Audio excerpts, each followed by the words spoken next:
नमस्कार दोस्तों, मैं अंकुर उपाध्याय स्वागत करता हूं आप सभी का आपके अपने YouTube channel share market analysis में। देखिए यहाँ पे बाजार का एक दिग्गज तो लिस्टेड है आपके लिए CDSL डिपॉजिटरी के मामले में, और एक जो सबसे बड़ा दिग्गज है भारत का डिपॉजिटरी के मामले में वो है NSDL, नेशनल डिपॉजिटरी। अब ये आपके लिए जल्दी बाजार में आने वाला है। सेबी कहीं ना कहीं DRHP फाइल कर ही चुके हैं ये। तो अब सवाल ये उठता है आपके लिए कि CDSL में जो आपने पैसा लगा रखा है, क्या वो पैसा NSDL में लगाना चाहिए, या फिर आप CDSL के साथ ही बने रहें, या फिर दोनों में लगाना चाहिए। कौन दिग्गज है, कौन कितना प्रॉफिट बना रहा है, दोनों का एक तरीके से कंपैरिजन करने वाला हूं मैं आप सभी के सामने।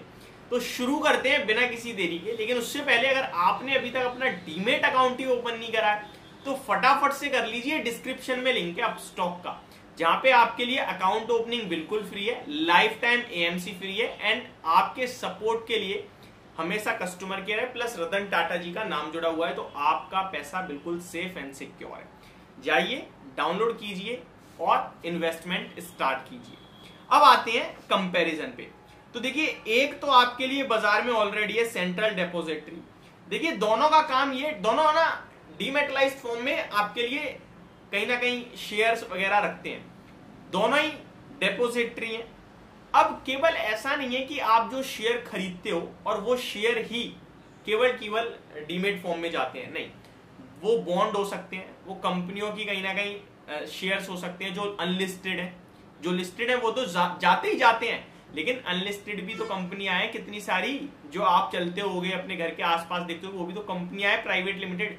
सारी की सारी तो बाजार में लिस्ट नहीं है, कोई कोई आती जाती है, लिस्ट होती जाती है, समझ रहे हो ना बात को। और कोई कोई अपने आप को डीलिस्ट भी करती रहती है, लेकिन सब डीमेट फॉर्म में कहीं ना कहीं तो है।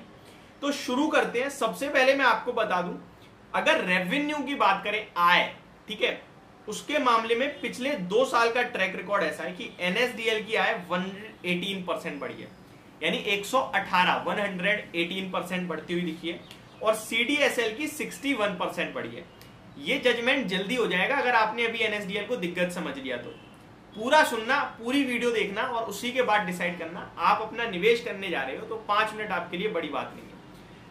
FY21 में, यानी कि फाइनेंशियल ईयर 2021 में CDSL की आई थी 344 करोड़, वहीं NSDL की आई थी 468 करोड़। चलिए, बहुत बढ़िया भैया। और FY23 जो अभी निकला है, वहां पे CDSL 555 करोड़ हो गया, यानी 344 करोड़ से बढ़कर 555 करोड़ की आय हो चुकी है, और NSDL की 468 करोड़ से बढ़कर 1022 करोड़ की आय। तो आय डबल हो गई है, मोर देन डबल हो गई है NSDL की। तो बड़ा जंप है, वहीं CDSL का उतना बड़ा जंप नहीं है। तो ये पहला आंकड़ा है, लेकिन ये बहुत छोटा आंकड़ा है, केवल और केवल रेवेन्यू था। अब आते हैं कामकाजी मुनाफा।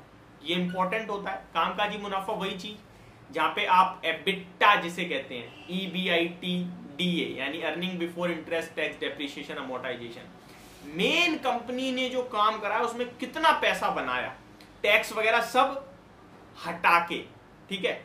तो यहां पे CDSL बड़ी बाजी मार रहा है, यानी कि दिग्गज CDSL दिखने लगा। कैसे? CDSL का कामकाजी मुनाफा 51% बढ़ा है, वहीं NSDL का केवल 24% बढ़ा है। ऐसा क्यों हुआ है? क्योंकि मार्जिन्स बहुत फर्क कर रहे हैं, वो मैं आपके साथ बताऊंगा। पहले प्रॉफिट सुनिए। CDSL का प्रॉफिट FY21 में 212 करोड़ था, और करंट फाइनेंशियल ईयर जो निकला है वहां पे 319 करोड़ का हो गया। वहीं अगर NSDL की बात करूं तो 206 करोड़ का केवल 255 करोड़ हुआ है प्रॉफिट। तो इनकी कोई बढ़त नहीं दिख रही है। वहीं CDSL का profit almost more than 50% jump करता हुआ दिख रहा है आपके लिए। अब मैं जैसा कि कह रहा था, ये क्यों हुआ है? क्योंकि मार्जिन्स का फर्क पड़ रहा है। अब CDSL के मार्जिन देखोगे तो 61%, 66%, और करंट फाइनेंशियल जो निकला है वहां भी 57.5 यानी 57.5% के मार्जिन है।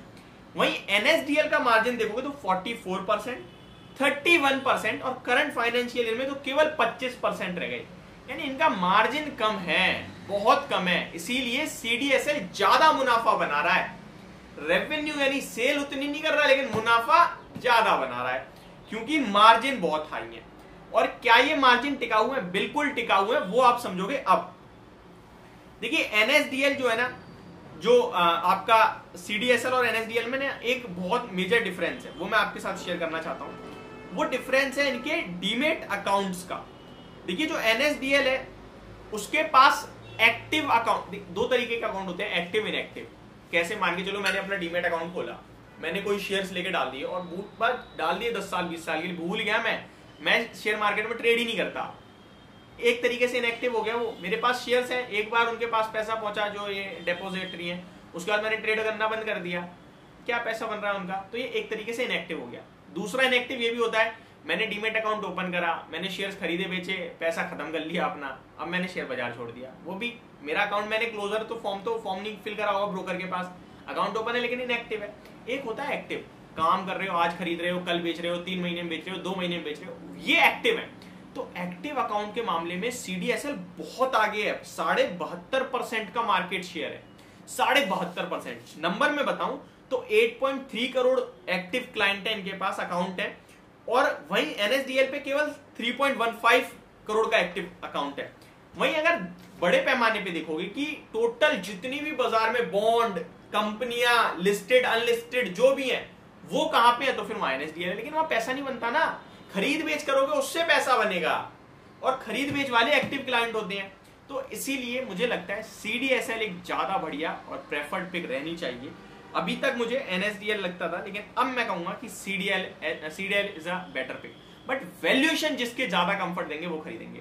करंटली CDSL का शेयर आपके लिए 13 टाइम पे ट्रेड कर रहा है, और अगर प्राइस टू अर्निंग के हिसाब से मैं एक बार आपके साथ वो भी शेयर करना चाहूंगा कि प्राइस टू अर्निंग के हिसाब से स्टॉक कहां है, तो PE के हिसाब से आपका 46 पे है। अब NSDL का देखते हैं किस रेशियो पे आता है, फिर डिसाइड करेंगे, बट अभी NSDL अच्छा लग रहा है, सॉरी CDSL अच्छा लग रहा है। यदि पूरी कंपैरिजन, होप आपको पूरी वीडियो पसंद आई होगी। Thank you so much for watching this video, have a great day guys.